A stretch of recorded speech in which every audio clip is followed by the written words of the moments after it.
Hi hello welcome to టీవీ24. ఈరోజు మన ముందు జనవాణి లీగల్ టీం బయ్యవరపు నరసింహారావు గారితో ఉన్నారు. సార్ నమస్తే. సార్ పవన్ కళ్యాణ్ గారిని ప్రతి ఒక్కరూ విమర్శిస్తున్నారు, దీన్ని ఎలా చూస్తారు?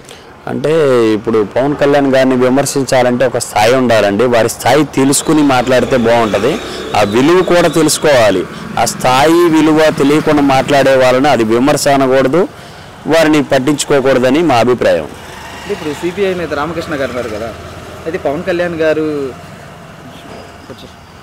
ఉప ముఖ్యమంత్రిగా పనికిరారని చెప్పేసి అంటున్నారు. దీని గురించి ఏం చెప్తారు? సిపిఐ రామకృష్ణ గారు అనే వ్యక్తిని ఇంతవరకు మేమైతే ఎక్కడ చూడలేదండి. సిపిఐ పార్టీకి సిపిఎం పార్టీకి ఒక నైతిక విలువలు ఉన్నాయి, వాళ్ళ భావాలు సిద్ధాంతాలు వేరండి. మరి ఈయన ఎందుకు ఇలా మాట్లాడుతున్నారో అర్థం కాలేదు. పవన్ కళ్యాణ్ గారిని విమర్శించే స్థాయి అయితే ఈ సిపిఐ రామకృష్ణ గారు అనే వ్యక్తికి అయితే లేదండి. ఆయన ఒక ఆధ్యాత్మికమైన సాంప్రదాయంగా కొన్ని గుళ్ళను చూసి రావాలని చెప్పేసి అనుకున్నారు, సందర్శించి రావాలని చెప్పేసి అనుకున్నారు. అలా వెళ్ళారు అంతే. దాన్ని రాజకీయంగా పులిమి ఈ విధంగా మాట్లాడటం కరెక్ట్ కాదు.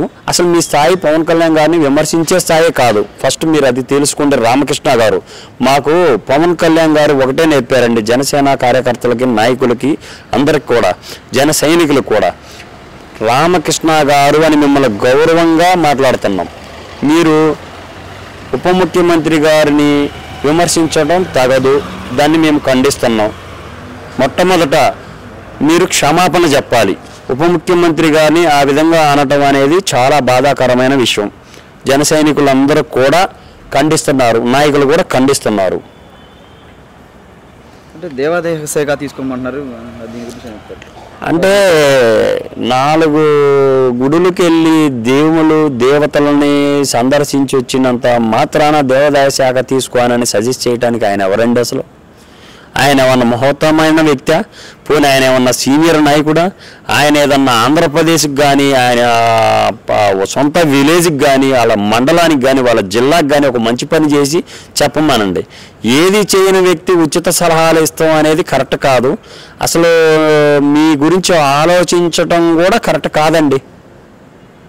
అంటే గతంలో వైసీపీ ఎమ్మెల్యే వల్లభనేని వంశీ గారు ఉన్నారు కదా, ఆయన అరెస్ట్ చేశారు కదా, అంటే దీని గురించి ఏం చెప్తారు? అంటే టార్గెట్ చేసి కూటమి ప్రభుత్వం వచ్చిన తర్వాత టార్గెట్ చేసి వైసీపీ ఎమ్మెల్యేని అరెస్ట్ చేస్తున్నారు అంటున్నారు. సార్ చట్టం తన పని తను చేసుకుని పోతుంటుంది సార్, అంతే. ఎందుకంటే చట్టం ముందు ఎవరో కూడా మంచి వ్యక్తి చెడు వ్యక్తి అనేది చట్టం నిర్దేశిస్తుంది అన్నమాట. అంబటి రాంబాబు గారు సరికి ప్రెస్ మీట్లో పవన్ కళ్యాణ్ గారిని గతంలో ఎలా పడితే అలా మాట్లాడాడు, ఇప్పుడు పవన్ కళ్యాణ్ గారిని సీఎంగా చూడాలంటున్నాడు. దీని గురించి సార్ అది ఆంధ్రప్రదేశ్ ప్రజలందరూ అనుకుంటున్నారు.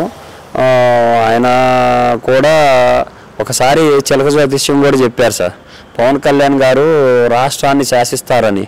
అది జరగబోతుంది. ఆ రోజు ఎందుకు చెప్పారు ఆ చిలక జ్యోతిష్యం ఆయన తెలియదు. మరి ఆయన నోట్లో నుంచి ఆ మాట ఎందుకు వచ్చింది అనేది తెలియదు. ఆ సకల దేవతలు 3,000,000 దేవతలు అనిపించారో తెలియదు. కానీ ఆ జ్యోతిష్యం అనేది మనం నమ్మాలి. సృష్టి అంతా కూడా నమ్మకం మీద ఆధారపడుతుంది. ఆ నమ్మకం ప్రకారం పవన్ కళ్యాణ్ గారు కూడా సీఎం అవుతారని చెప్పేసి మా అందరి అభిప్రాయం. అంటే ఇప్పుడు రోజా గారు కానీ కొంతమంది వైసీపీ ఎమ్మెల్యేలు గతంలో విపరీతంగా ప్రెస్ మీట్లు పెట్టి మాట్లాడారు.